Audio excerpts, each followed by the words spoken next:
Hello and welcome to the Huddle Breakdown with me, Laura Bradburn. It's a full lineup once again. 2 weeks in a row, guys. We're doing well here. James, how you doing first? I'm well. I'm good. Back into the grind now. Two games a week. It's good. Yeah, I've figured out that I'm at the Braga game on Thursday. I've got the game at the weekend. I don't know if there's any. Well, the international break, I'm going to the Scotland-Belarus match, so I've got at least 3 games coming up. Whether I'll see any goals in any of those games, I'm not sure, but I'm looking forward to it anyway. Alan, how are you doing? Yeah, all good. I'll be disrupting the schedule later in the week, but there'll be plenty of things that we will be producing over the week, though some of them may be appearing at different times.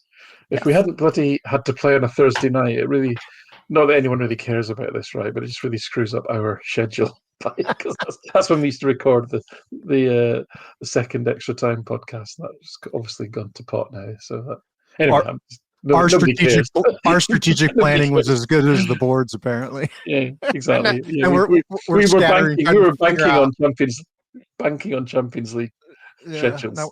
Scattering, trying to figure out what the heck we're going to do now, and still yet to be determined.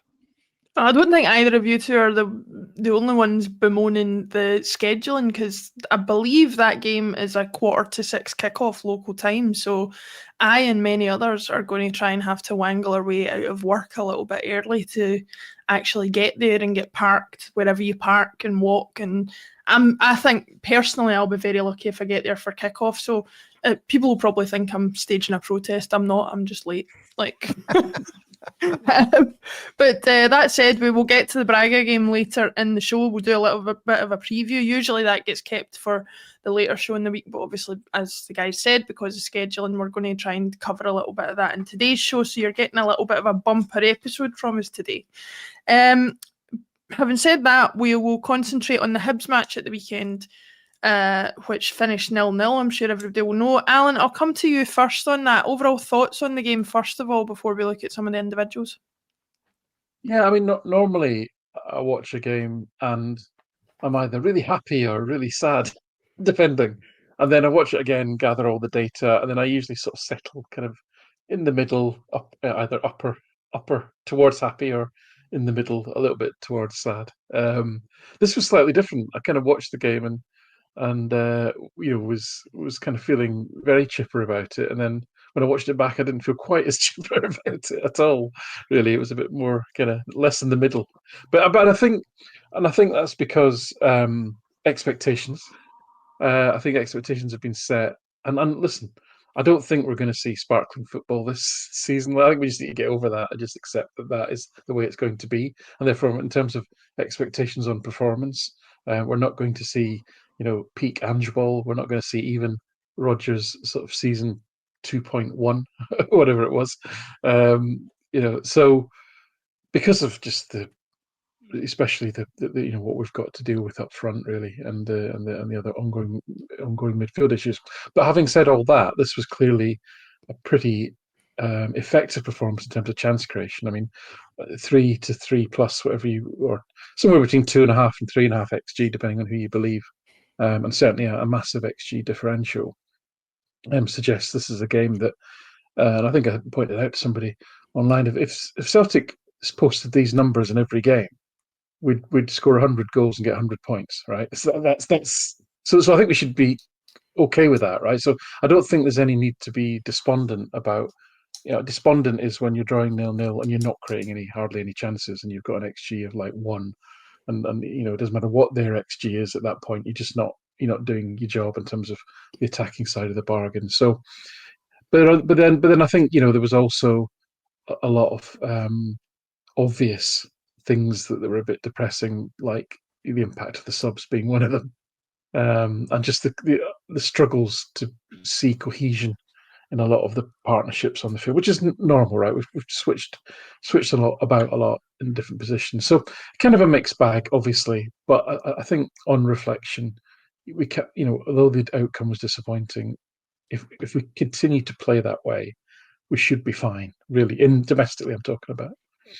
Yeah, it's. I actually sent a text message to the family group chat when that triple substitution came on, and it was Kenny, Balaquisha, and I can't remember who it was, but whoever it was, I said, yeah, that's the three that have just come on. We are not winning this game. It was my exact phrase. So, and just like entirely symptomatic of everything that we worried about from the lack of investment in the summer. But you reap what you sow, I suppose. James, overall thoughts on the game from you before we look at individuals as well? Well, a squishy 0-0 draw. How would you think I would characterize that, Laura? Oh, is this going to be like an American sportsism? No, worse. worse. Some kind of weird No, family. it's going to be a UK Of course. NHS official statement this week that not kissing cousins, but married cousins have benefits. So I just want to welcome the United Kingdom to one-up Pennsylvania and our humor over here. So congratulations. I had to bring that up. Yeah. So that was my thought, is it was like kissing your cousin, a 0-0 draw that, not great. For clarity, I think that has already been retracted or heavily sort of. No, I think they just said, "Oh man, Caveat. that was a bad idea. Let's take that down." That would be my guess. As political entities will do at times, understandably. But no, I said to Alan before we went live, this game reminded me of the September 26th. It tells you how sick I am. I think of exact games. September 26th, 2021 game against Dundee United, early in Ange ball transition. Oh, and yeah. we tied Dundee United 1-1. And it was very similar in that we had like 20 some shots, way more XG. They had some chances, kind of like Hibs. Hibs had that one really good chance off of the set piece. So this very easily could have been a 1-1 if, I think his name O'Hara, that he scored that one, and Iheanacho had scored the quote unquote sitter that he had on the cross from Maeda. That could have easily been a 1-1. But so as Alan said, you play this game 100 times, we win it probably 80, 75, 80. That's kind of the type of game it was. So I'll echo everything Alan said. But this goes back to that wasn't like purring Ange ball either, and this goes back to this issue of, I keep saying, you kind of have round pegs and square holes. And this is the lineup, the flow of the lineup from that game. So I thought I like to, do these nostalgic walks down memory lane. So this was back when we had, you remember, David Turnbull, that's number 14. Number 18 was Rokic. Those were the workhorses as attacking eights. They're stereotypical perfect roles as attacking eights in a 4-3-3. And that's James McCarthy, number 16, as your, just perfect recruitment profiling for Ange ball. And you have a Jetty that as, perfect sole striker in a 4-3-3. So the rest of them, Jota, Abada, Juranovic and Ralston. Juranovic playing out of position at left back. And you have Montgomery and some of these other names that came on, and Soro. But so that, I just wanted to go through that, because that's, when you kind of get these games, there's the part which is, just kind of variance and bad luck. And it's, you're just going to have some of these games over a season. But when you have a lot of round pegs, square holes, that might just fall that way a little more often, because these measurements like XG are not omnipotent and all inclusive. So I think that's also part of the picture as well. Yeah, I think that's fair. My observation of it actually being there was that, like, without looking into any of the facts and figures, it felt like one of our better performances, and shots like Iheanacho hitting it off the bar when he could have easily put it in, and things like that just felt like one of those just not our day type situations, and maybe that's what it boiled down to. I was pleasantly surprised, especially because I actually felt of all the teams in the league, Hibs were likely to cause us the most issues. just because of what they can offer going forward. But it didn't appear to be the case. They definitely kind of camped in and occasionally tried to hit us in the counter attack, but for the most part allowed us to have possession, as most teams do. And it was just unfortunate that we couldn't make it count at any point. Like a 1-0 scrappy victory would have done me fine, but it wasn't to be. Alan, looking at the individual performances, let's start with a good one. Saracchi at left back.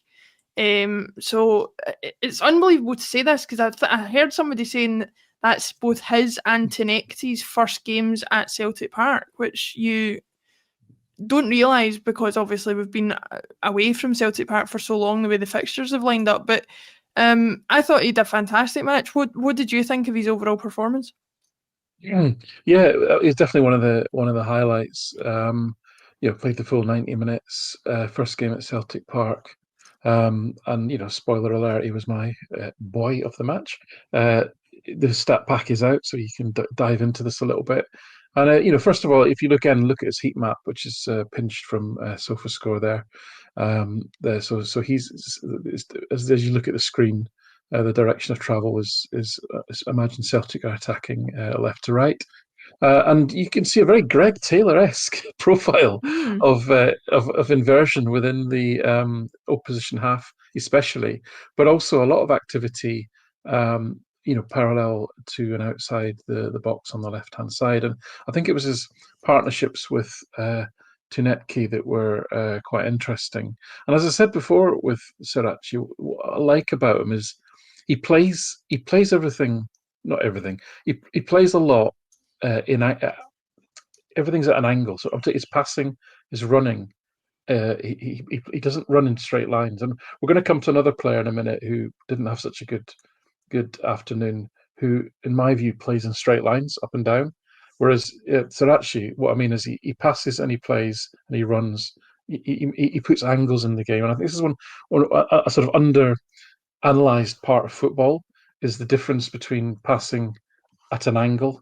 I still mean forward, but just on the diagonal, say, or at an angle, versus passing in straight lines up and down, vertically up and down the pitch.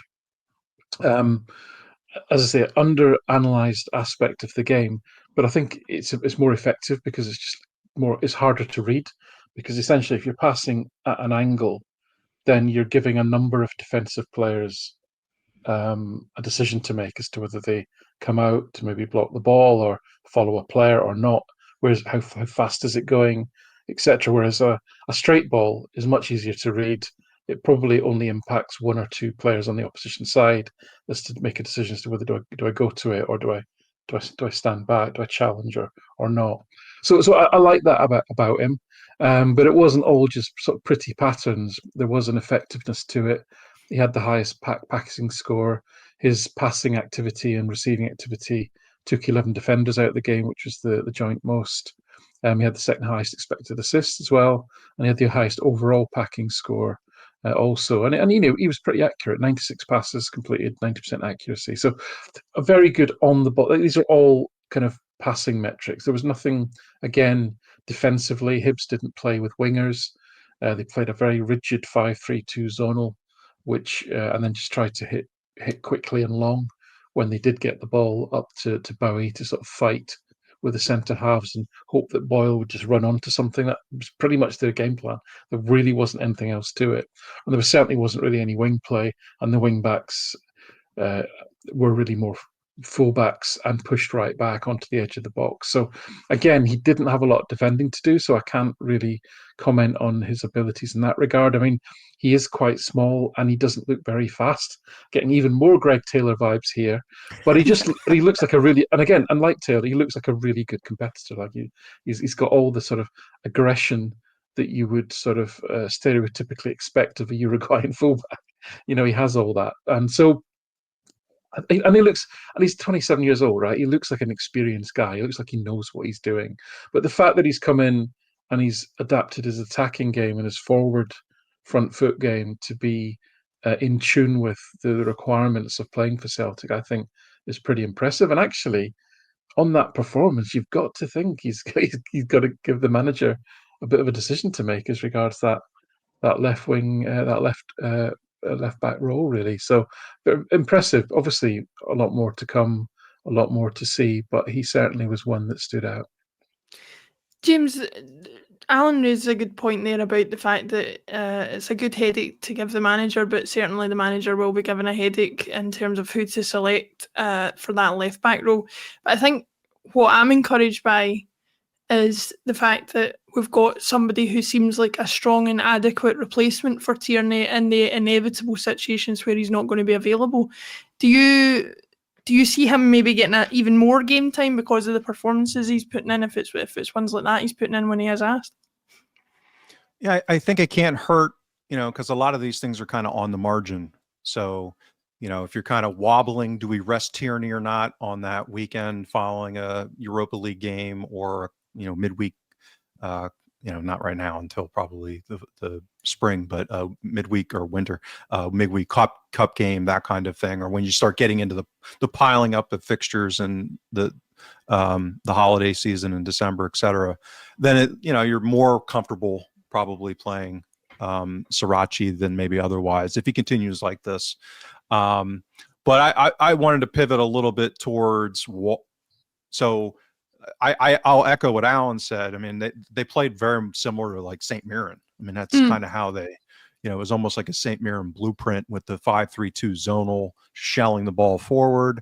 And yeah, I'm never one to be critical necessarily, particularly for a team that gets the result. And although we piled up a lot of XG, if you back out the Iheanacho chance, which wasn't really, that was a kind of in transition, that one of the rare occasions when we got in behind.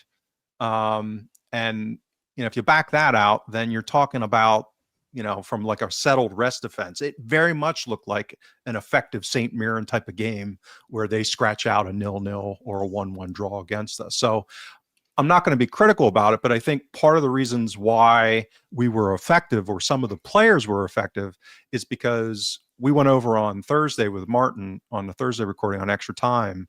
What I called the, it's like the blueprint. It's this season's, Club Bruges blueprint, or the Kryptonite tactical setup that we have trouble with. And what Hibs did was not that. It was the opposite. So I've talked about this issue of like the man marking in midfield, or like the hybrid between a zonal and man marking. And this is obviously just a screenshot, but as Alan said, like you have the 5-3-2, the midfield three were zonal. They were not real, and they leaned more towards zonal than hybrid or man marking. And they did not man mark McGregor. And this is a clear pattern now. Teams that do not man mark McGregor, everyone's like, hey, he had a great game. Like, he's impactful. He did all this stuff. And then the games that he gets man marked, it's, that's when the knives come out. Understandably, again, I'm not being critical. I'm just saying that it really does oftentimes come down to what tactical setup that we're being confronted with, and why we're so impotent against this certain kryptonite, i.e. like Superman is, hence the nickname. And the reason why I say this is Hibs set up similarly against Rangers in the cup game that they lost on the weekend. Again, you kind of see the zonal. You don't have, the man marking, they're like typically right up against the guy. I mean, that's how with these screenshots, you can see, more of a context of how teams are set up.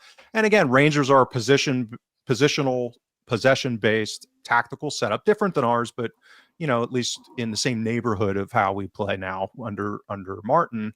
And that was one of Rangers' better attacking output games this season, even though Hibs nominally is a better team than most of the other ones that they've played domestically. Well, why was that? I think, Hibs aren't approaching us and Rangers tactically in what's become more of the mainstream, kryptonite model. And then if you saw on the weekend, like this is what a man-to-man, this was Livingston, which again, much less resourced, much not as good of a team, obviously, as Hibs, but they went man-to-man, or like a hybrid in midfield in particular, against Rangers. And Rangers went back to struggling again for large chunks of that game, despite that. And last one I'll show in this little series, this is our friends Karat Almaty, who are just about, as we're recording today, going to be hosting Real Madrid. As Real Madrid just flew, I think, 4,000 miles to enjoy that game. And once again, you see this, they were more of a man-to-man, man-zonal hybrid, which we really struggled with. So I don't think Hibs' game plan necessarily was to bunker like they did. I think because of their tactical plan and that we now have, functional people like Saracchi and Tenecti, and it even, on the right with Maeda and Ralston, we really just flew up and down the sides and were able to get the ball up the pitch pretty easily. So our ball progression, our build-up was very effective, and I think we pinned them deep. I don't think they bunkered intentionally necessarily. I think because of that chance with Maeda in behind and the speed that Tenecti and Maeda presented, combined with their tactical setup, meant that we just kind of had a free-for-all in build-up and forced them to kind of bunker, and they almost couldn't get out type of thing. Do you think that us using the wide areas, like you say, was us responding to what they were doing, or do you think that's an approach that we're going to try and adopt going forward? I think that's kind of the standard game model of how Brendan Rodgers coaches, it seems. There's not a lot of, particularly in the build-up phase, there's not a lot of central passing that takes place. And understandably, that's riskier. You're more likely to turn the ball over because that's where there's more bodies and guys get jumped much quicker. They don't have as much space to operate. That's not a strength. We've talked about this in the past. That's not really a strength of Callum McGregor to make those line piercing passes on the pitch. Not forwards anyway. Not forwards, yeah. So, and it's not. Honestly, it hasn't been, outside of Hatate, it hasn't been a huge strength of our midfield or even our strikers prior to Iheanacho dropping into that space, taking ball to feed on the half turn and not giving the ball right, away. So I think it's natural to go wide because that's where the space is, particularly in that kind of middle third build up phase on the pitch. So yeah, I don't expect that to change, but this is why this zonal man hybrid approach is so difficult for us. It has been, because it neutralizes a lot of that. McCowan had a field day because he was dropping into all these areas of space. Well, when you've got no one man marking you and you're McCowan and you're not the quickest or fastest guy, he's very smart. Like, he's a very smart player in getting into those spaces, but he's not the most quick and athletic. So if you have a quick athletic guy defending you one-on-one, you can't get away from him. So that becomes a whole different, kettle of fish, so to speak. Yeah, Alan, James is very eloquently there broken down the zonal man-marking hybrid of the Hibs midfield against their midfield. One player for whom the luxury of being marked out the game is not an excuse we can use is Arne Engels. I don't know where to start with discussing Arne Engels, because save the fact that he's the most expensive player that we've bought in our history, I don't know what else of note he's really done so far. And this weekend was another example of the kind of lack of impact he seems to be having on games. What's your thoughts on him at the moment, and what impact, if any, he is having when he gets the chance to play? Yeah, let me cover Engels. Firstly, I just want to come back on the tactical side in terms of the way Hibs set up and the implications of that for us, for Celtic, was that one of the things that was pleasing about the game that maybe probably went unmentioned, or maybe even unnoticed to some extent, was that Celtic's counter press was incredibly effective in this game. Now, some of that is a function of the way that Hibs set up, because they really gave themselves no chance to progress the ball. If it wasn't going to be hoofed up the pitch, because their defenders were so deep and their midfielders were so deep, it was very difficult for them to build play once, and on the rare occasions when they got the ball, which meant that Celtic could commit to the counter press very aggressively in numbers against a player who was more than likely going to be quite isolated. And so an incredible 40% of Celtic's pressures resulted in a regain, which is incredibly high numbers, double what it normally would be. Now, some of that is, I know, and some of that's to Celtic's credit in that, as James says, I don't think they wanted to be as deep as they were, and that's to do with partly to do with how well Celtic pinned them back. So Celtic got that off ball, out of possession aspect of the game, performed it really well, and didn't get any reward for it, and that's just the way football is. But what that should be encouraging for us is that, again, that comes down to organisation, it comes down to connections, and it comes down to communication.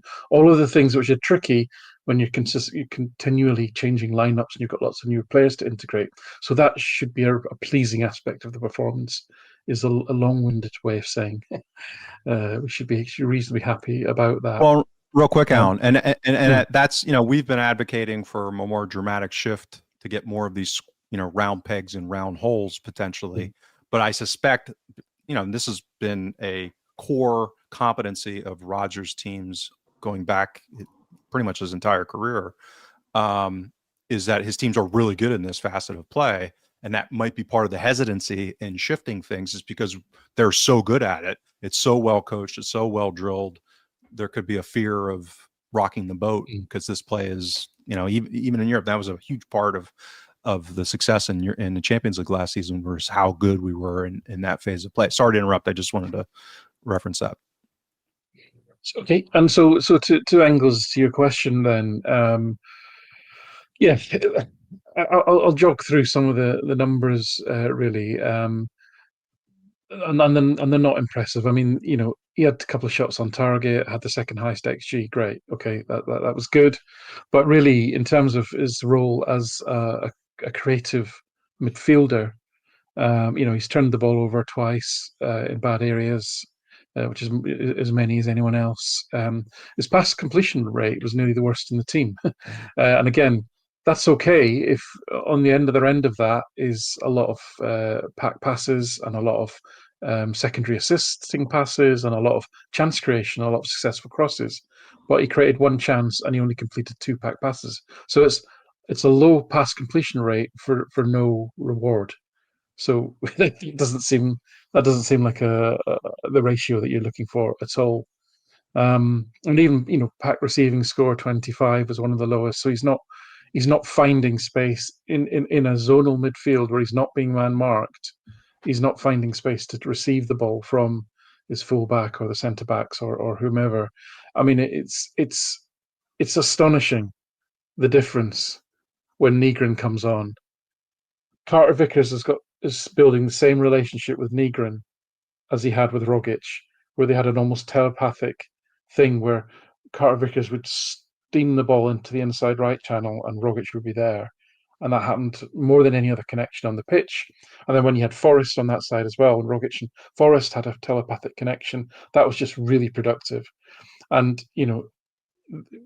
you don't see that with Carter Vickers and Engels, but as soon as Nygren comes on, Carter Vickers starts, putting the ball down that inside right channel. And that's because Nygren knows the spaces to run into, makes himself available. So this was a very unproductive in terms of creativity in the widest possible sense, ball progression, moving the team up the pitch, putting the team in positions where chances can be created, never mind actually creating chances. And if you look at his heat map, he's very much concentrated in that kind of inside right and quite wide position, which, as I think I've made the case, that the only functional role I can see that for Engels in this team is almost as a right back, as a right wing back. And I think that would suit his skill set. As I mentioned about Saracchi plays the game at interesting angles. Engels doesn't like angles. Engels plays the game in straight lines. And, the analogy I would use, so we've talked about Hatate being he's a saxophonist that wants to play jazz in an orchestra that's trying to play Mozart. Well, Engels is like a bass player in a punk band trying to play in an orchestra. And really, I love punk music, by the way. Okay, and I'd much rather listen to Dead Kennedys than I would Mozart, if I'm honest. But that's not what the team's trying to do. And he's in the wrong band. He needs to go back to Germany probably and play in a punk band that's going to just hammer the ball up and down in straight lines all day, and he can chase it. And I've said this multiple times, really. And this game was a great example of that. He had his chance. He's not man marked. He was, this was his chance to kind of to flourish. I'm not saying this is an audition, make or break. Of course, it's not. But it was disappointing that he didn't sort of grasp the opportunity to help the team win a game, to do something, to do enough on the ball, to create enough moments to break down a very stubborn team. So it was definitely a miss on the day, and for all the reasons that we've said, why he's a stylistically bad fit for this team. Yeah, it's a strange one, James, because I feel like we kind of picked up very early in Engels' time here that we weren't appearing to try and use him in the same way that he was used at Augsburg. And even then, his profile doesn't appear to fit how he was used there, never mind how we're attempting to use him. He is being relied upon potentially to be a lot more of a sort of main figurehead of the team than he was at Augsburg, because he wasn't getting regular game time there, and he was a significant bit younger as well.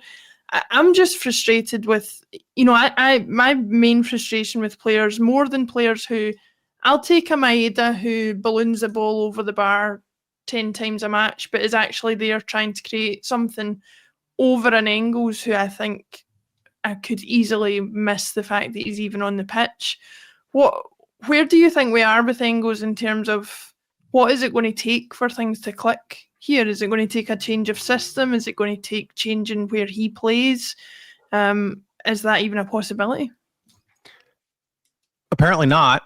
That seems to be the case, which is for whatever reason, and I speculated about one, talking about kind of counter-pressing and pressing structure, is it seems like Rodgers is fairly committed to retaining the status quo on game model and kind of setup, despite, again, I think Alan shares this view, still, is that kind of an overwhelming number of players who are not really playing in roles that really suit what they're doing.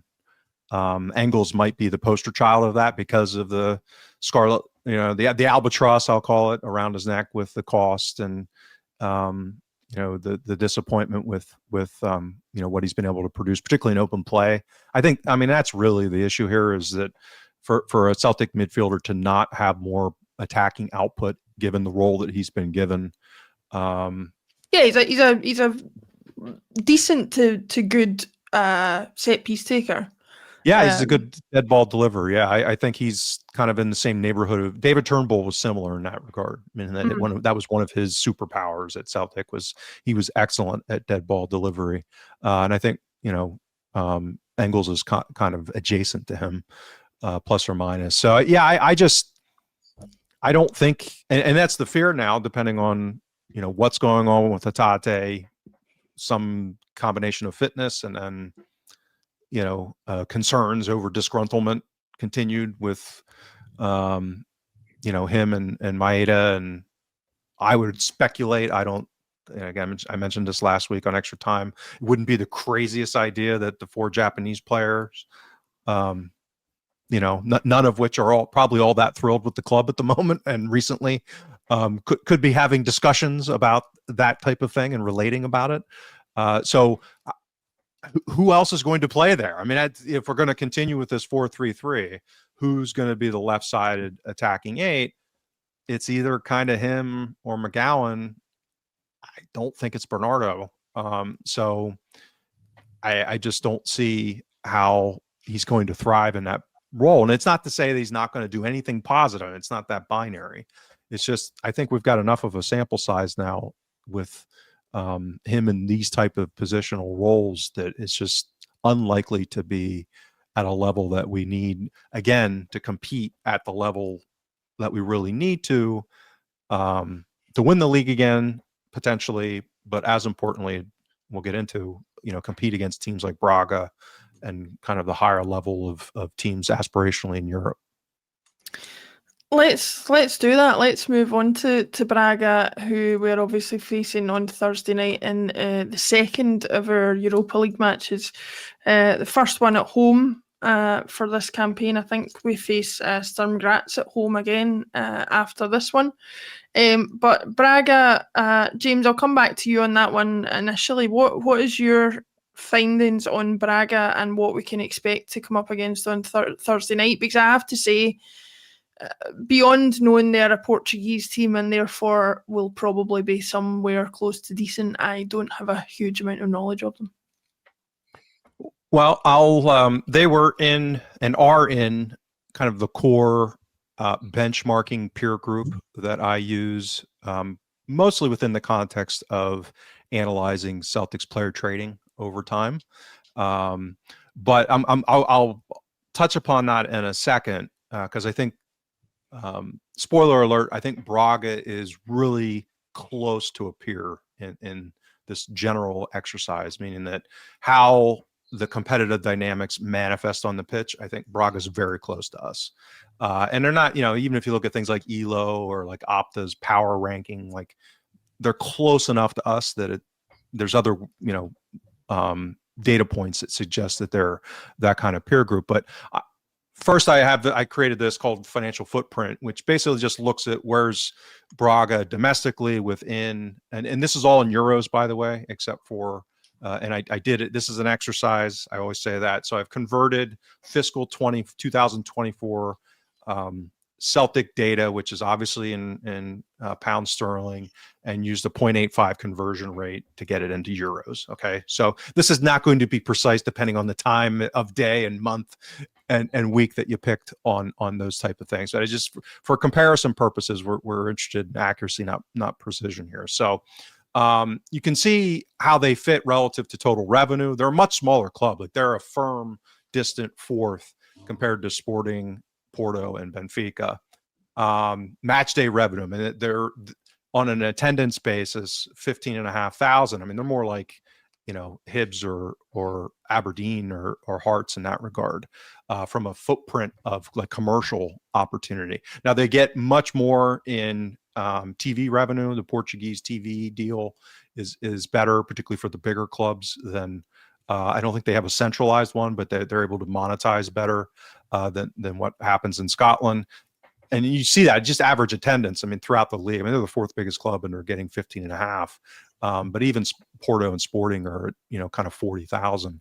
And you'd see that manifest in match day revenue. I mean, they only got 3.6 million in match day revenue in euros for 2024. So, wage bill, that's the big one. Obviously, we always talk about that. And their wage bill, their effective wage bill is probably not as extreme as this suggests, meaning that they're at about half of ours. We have a lot of, retail personnel in that because of the footprint of the Celtic stores, et cetera, et cetera. So I think it's probably closer to about 65% of our effective first team wage bill. So that, the fact that they are a direct peer, I think speaks to the fact that we're getting less out of our resources than we should be, which we talked about endlessly and, went over that a lot over the summer. This is from one of the summer presentations I did with you, Laura, looking at player trading. Their turnover and total player trading in that exercise almost matched us in the prior 9-season period. Literally within what's that, 500,000 euros. And then what they've been able to do, and again, some of this is cultural, some of it's youth development, some of it's access to the Brazilian market. All those are important variables. I'm just saying that this is part of why they're able to kind of punch above that revenue rate of only 53 million euros in revenue, is because they've been very good at player trading. They've made like 5 times more than Celtic did over that period, and are up there with Sporting and Salzburg at the top of that benchmarking exercise. So I think that's kind of how they're doing it. This relatively much smaller financial footprint from a commercial perspective, and they're able to make up for that because of the player trading model. Kind of firm fourth team in in Portugal, which is obviously a very good league. And yet the board think we've got a player trading model that is one to be proud of. Yeah, Alan, it's interesting to look at that and see, that on paper at least, in a lot of ways, Braga are a team we should sort of be on a level with and should be able to give a game. What's your expectations of Thursday and our ability to actually do that? Yeah, I mean, I'll go through some of the more performance-related stylistic aspects, and then I'll give a little bit on how I think they'll actually set up, given their manager and how they've played. But just wanted to reiterate some of the things James said there, because germane to our current sort of standoff, if you like, with the board, the sort of non-communication hiatus that we seem to be in. I think many Celtic fans maybe, and I suspect the board definitely, consider that clubs like Benfica, Porto, Sporting are our peers in European competition, i.e. big clubs outside the top 5 leagues who have attendances around the 40, 50,000 plus mark, who would aspire to break into those performance levels that those big 5 clubs achieve. And that is just not the reality. It is not the reality. The reality is, by any measure, outside of the financial, actually, performance on the pitch, right? Braga are a direct peer. The ELO rating, this is the closest in ELO ratings team that we will play in this year's Europa League. This is the tightest match by that measure, and they are a team who are quite well backed, are very ambitious, and their goal is to, in the league, break into that top 3 of Porto, Benfica, Sporting. That is almost impossible to do. It's like, but then we said that about Hearts, and they may well do that this season under Tony Bloom's distant guidance. But that's the challenge that they've set themselves. And they've won a few cups in Portugal, but they've never won the league. And they are regulars in European competition. And this season, they've done very well in Europa League qualification. They've had comfortable wins over the likes of Cluj. So we know that, don't take that for granted.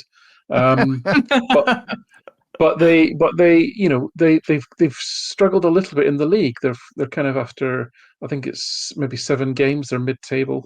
They've only won 2 matches, and they haven't played any of the other big clubs yet. All the teams they've played are quite lowly. So already their new manager is under pressure, which is absolutely bizarre to me. If you think about the size of the club relative to the others in Portugal, the relative ease with which they've got into the Europa League, and the fact that they beat Feyenoord in the opening game, which was arguably one of the upsets of that opening set of fixtures. I bet you this guy doesn't know the league, Alan. There you go. He must be a foreigner. Does he at least know the city? Does he know the city? Well, I think we'll come on to Carlos Vincennes in a little bit, but just to sort of set the scene in terms of what we can expect from Braga in terms of the way that they set up and the way that they play.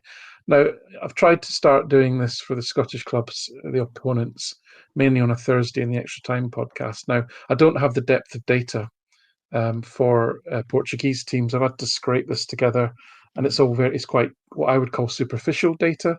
But it still at least gives you kind of XG and things like that. So the first little box is, what are they like off the ball?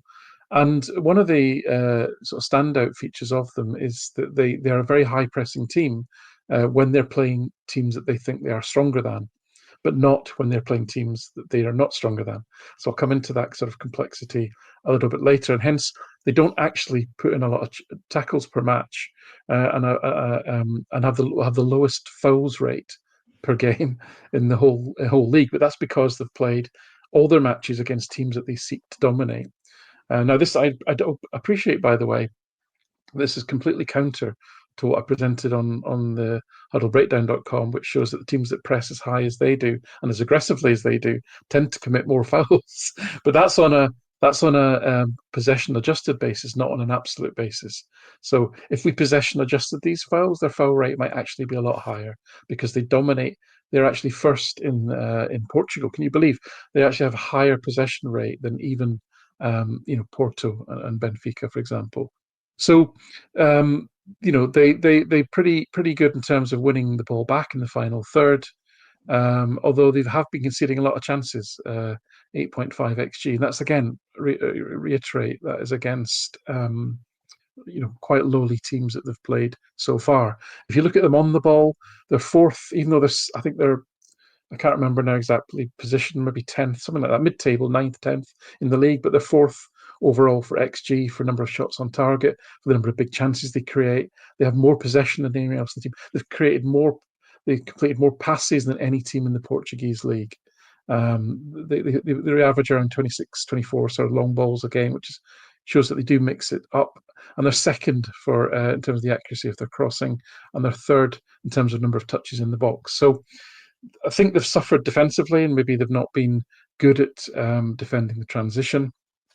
And they've not, I think, replaced the striker that they sold at the end of last season. So maybe they're not taking as many chances as they had been last season. So those numbers are indicative of a team, as I say, that's played mainly against the lesser lights in the Portuguese league. And in the Portuguese league, there's 18 teams, and below the top three, you've got the likes of Braga, and there's another couple of middle-class teams, let's call them, of that nature. But then it soon falls away to quite small clubs, same as it does in Scotland. So these are not stellar teams that they're playing here in that regard.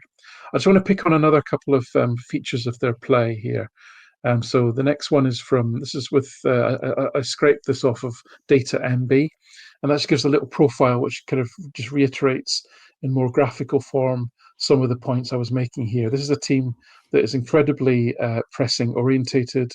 It doesn't spend a lot of time defending, doesn't counterattack a lot because they're basically they're possession orientated like Celtic. So this is a profile of a team that plays, on the face of it, in a very similar style to Celtic. That's really the point I'm trying to make. But if you just let me build this out, that doesn't mean to say they're going to play like this on Thursday. In fact, I don't think they will. But this is their default setting, all things being equal, playing against less well-ranked opposition. I just want to dive into a couple of other aspects of their play. This one's slightly scary in the sense that the little red dot, appreciate this is small, the red piece is Sporting. This is actually every club in the top 7 leagues in Europe. So this has got some stellar teams in this graph. And what it's showing you is the passes per possession. So the average number for every possession they have, how many passes do they complete, and then how many touches do they get in the box. And the point of this is that they're not a team that has empty possession. This is possession at a high level, and they get the ball into the box. So that is just a little bit scary, I would say, because again, the teams on this graph are some of the top. Are all the top teams in Europe. Do we do that, Alan? Do we get into the box quickly? I didn't. I've not got us plotted on here. It was to say top 7 leagues in Europe. I think I could French, guess where Spanish, we are, but German. Yeah. If we just wind on a little bit more, again, they're kind of in red, and they're in the sort of virtuous top right corner. So this is shots on target and then XG. So again, reasonably efficient. Yeah, I know the ball's not going in for them. They're due one alert. Oh God! Again, they're getting a reasonably high volume of shots on target, and then their XG again compared to this pretty high quality peer group is decent as well. And then the final bit of sort of stylistic is they're down the bottom here. But what that means is that they are restricting the opposition to very low number of passes per defensive action, and also they're not actually counter-attacking that often because I think just because of the high level of possession, basically. But having said all of that, then if I just come back to how I think they'll actually set up against us on Thursday is, I don't think they'll set up as if they're playing Tondela, who are a very low-ranked team in Portugal. I think they beat them 3-0 in their opening game of the season. With the way that they set up against Feyenoord was much more, let's call it the Kryptonite, as James calls it, the Kryptonite formation. They may go to a 4-4-3-4. They may even have a 4-2-3-1. But the point is less that particular setup. It's more the shape and the positioning of the players. They will settle into a mid-block. They will let you have the wings. They may well be man-orientated in the centre of the pitch as they were against Feyenoord. All the things that Celtic struggle against, they will be quite happy to do. If they think they're playing a team who they feel will have more possession than them, they will change their approach. So their manager, Carlos Vincennes, very interesting guy. He was one of Pep Guardiola's assistants for 5 years, and he was the guy. His specialism was set pieces. It's like, nothing I'm saying here is encouraging, right? And this guy is meticulous. Now that has its advantages, attention to detail, which apparently Brendan Rodgers is very hot on as well, is a good thing. And but the results have not been great, and he's new to this job, and the Braga job appears to be a bit more of a pressure cooker than you might imagine for a club of their size, and he's already under pressure because they've had a run of about 5 or 6 league games where they haven't won. And what there are hints of in this data is that he's a guy who he wants his players. It's not about, you're playing in the right half space and I want you to be quite aggressive in the press. No. He wants you to be within a millimeter. When the ball's here, you are here. And if you're not exactly in the right position, then we're stopping training and we're telling you need to stand there when the ball is there. When your man is here, you are here. He's that kind of guy, right? Now, that is when you're a coach and you are the second in charge and the second voice to somebody like a Guardiola, that's fine. You're the bad guy, if you like. But when you're the manager, that can get a bit irksome, I imagine. Yeah. And I do wonder, looking at all of the data, looking at all of the profiles that I've looked at there, whether he's struggling to get the team to operate in precisely the way that he wants to, because he has a very exacting style of play. And that is very difficult to translate. And as we know, as we're seeing it at Ibrox, so hilariously, these things, when you're wanting to be that positional and that precise about where everyone should be standing and all that, it's not easy for players, even good players, to pick up on that. So that I'm kind of gone a little bit off piste on that, in terms of that's just my inference of the data based on what I know about this guy. He's an obsessive. He's a Guardiola acolyte, but he will change the way he plays depending on the opposition. But he is very exacting on detail, and he's very positional orientated. So it doesn't seem to be working for them. But the way that he will set up against Celtic is all the things, all the tropes, all the kryptonite that we don't like, and he's a set piece expert. So, this will be a very, very tight game. Just to remind everybody watching, or sorry, everybody listening, the graphics that both James and Alan have been using in the show will, as always, be up and available on huddlebreakdown.com for you to peruse. You know what you might want to do? You might want to listen along while you look at it on the screen. That might, like, a kind of listen along. I don't know what you would call it, but it sounds fun to me. Listen, we won't even talk about the XG one, because if you listen to Martin O'Neill, it's worthless anyway. He's utterly confused by it. But the less said about that, the better. James, I guess the only positive that comes out of Alan's breakdown of Braga and what to expect from them is that potentially they might have to play against us in a slightly unfamiliar way, because I do agree that they're unlikely to come to Celtic Park and in an away European fixture look to dominate possession. Might be wrong. They might try and do that. But I don't think they'll go with that approach. What do you think of that? And does it give us a chance because they're going to be maybe a little bit less familiar with how they play? Well, we have a grand total of a sample size of 1, which was the game against Feyenoord. And Feyenoord is a decent proxy for us. They play 4-3-3 in the game. I think they're top of the Dutch division right now. They've been at or near the top the last few seasons. I think they won it 3 seasons ago, and then I think PSV's won the last couple. But they're a solid quality kind of peer of ours that play in a similar style as ours. And what I'm showing here is a 5-3-2. So tell me if this sounds familiar. A 5-3-2 man-to-man mid-block that they set up to defend against Feyenoord. Now, this was home. This was a home game in which, let's just round it, let's say Feyenoord had 60% possession, and Braga only kind of 45%. So that's at home. What's the likelihood that at Celtic Park against us playing in a similar way that they're going to be all that bothered with us having the ball? I suspect probably not the case. And I'm going to blow your doors off here, and Martin O'Neill's here, Laura. The XG battle in that game was 0.54 to 0.23. Okay. Feyenoord only had 4 shots from open play. So imagine 60% possession and you get not on target. I'm just saying 4 shots in total from up. So this was a trench warfare in the middle third type of game, where Braga was basically set up to nullify a team that plays a lot like the way that we play. And they had a strategy and a game plan that was very effective at doing that. James, you're setting me up. This is going to be such a boring match to watch, isn't it? It very well might.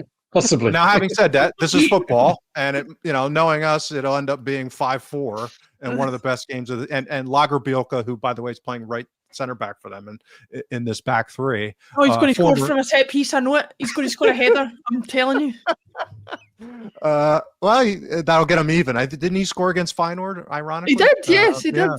Yeah. So it's also, the world's also the universe is all circular, but so yeah, I think that's my base case, is that they're going to set up in this kryptonite way that, like Alan said. Now, again, whether or not their in possession setup is kind of 3-4-1-2 or whether it's 4-2-3-1, I suspect the details might be a little bit different than this 5-3-2, but that functionally it'll be mid block with some kind of zonal man hybrid.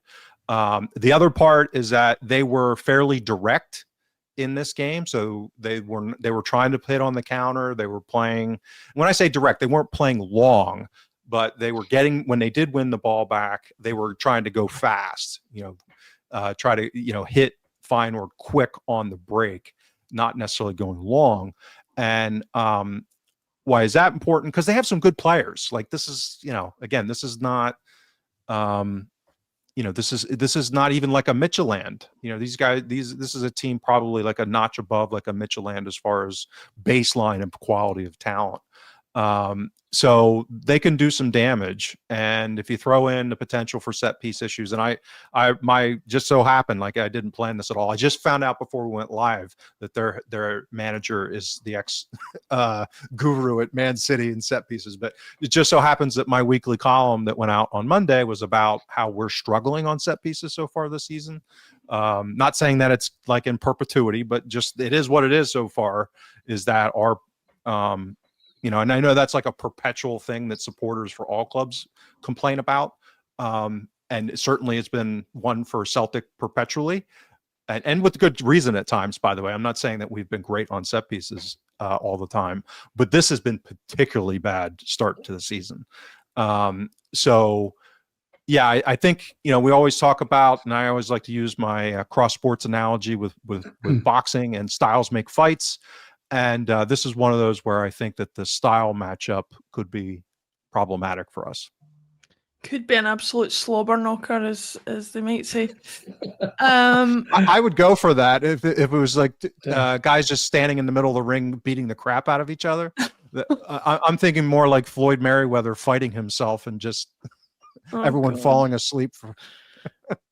I'm not looking forward to this. I'm telling you, now that I've seen the breakdown of things, we're either going to get passed to death, or it's going to be the most boring game of football I've ever been to in my entire life.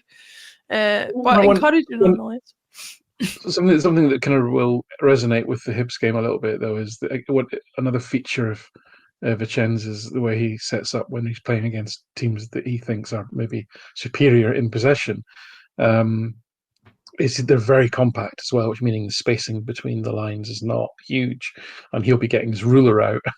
That level of calibration will be going on.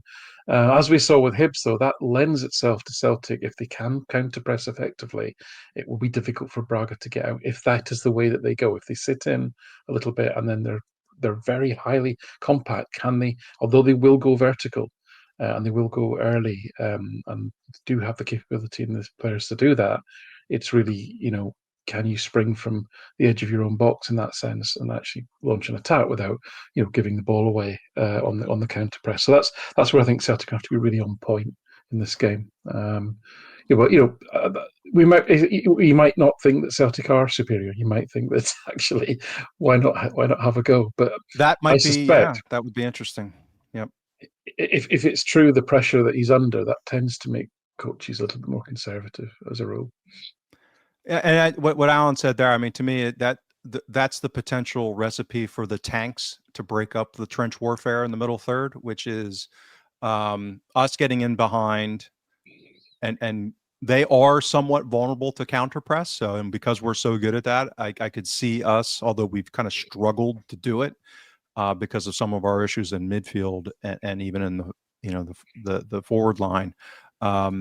I think we could get some really high quality chances off of those type of phases of play. And the flip side of that is, while they're, pressing, particularly against Feyenoord, was not all of that gung ho, they were incredibly efficient. So similar to what, Alan said that we were against Hibs, they created a similar situation against Feyenoord. They struggled to turn that into chances like we did against Hibs. So, but that can flip, right? So you can get these situations where all of a sudden the ball bounces a nice way, or there's a bit of an error defensively, defender slips, all these things that we all know happen in football at times. So that I think that's the way that this could turn into more of a chaotic game with a lot of chances. But the central tendency is, kind of a mess in the middle of the pitch. Yeah, we shall see how that works out. Obviously, because of timings, the Huddle Breakdown extra time this week won't get into the Europa League match, and we'll maybe cover that into next week. But Alan, what can folk expect to find on the Huddle Breakdown website if they choose to sign up? Yeah, and thank you everyone for your supporting the channel. Obviously, it would be very helpful if you can leave reviews on things like Apple and iTunes, Spotify, etc. It really does help, and give a rating and so forth. It really does help, to sort of boost the channel, reach a bigger audience. Our subscriber community is growing. We'd love you to be part of it. If you're not, we have great and very lively chat on match days or on whenever events happen in terms of the threads on the site. There's a lot of written content that we do outside of the podcasts.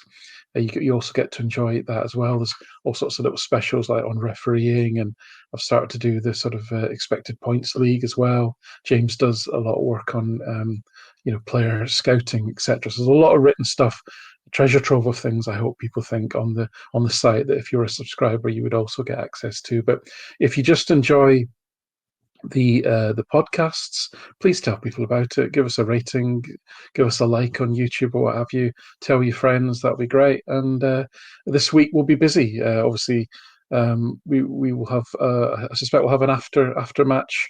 We might even do something a little bit special on that as well, depending on how we feel. We're looking to have somebody from the Motherwell side of the house for a bit of a preview of the game at the weekend as well, which we like to do because, again, it takes two teams to make a football match. We're an analytical podcast. We're interested in the opposition. We've just spent 20 minutes talking about Braga. That's interesting to us. So hopefully it's interesting to you as well to hear about the opposition. And there's been no more interesting team in the SPFL this year than Motherwell. So they're our next opponent. So there's loads of things coming up. And then in the next international break, we've got a special in the can with another leading light in the world of football analytics, which we'll be happy to share with subscribers during that international break. I'll definitely get that on in the car on my way to Scotland versus Belarus. I will. I'll be subjecting my brother-in-law and nephew to your dulcet tones, which I'm sure they'll enjoy. My nephew will need something to put him to sleep after the game anyway, so it's fine. James, Alan, thank you very much for joining me. Thank you everybody for watching and or listening, and we will see you all again very, very soon.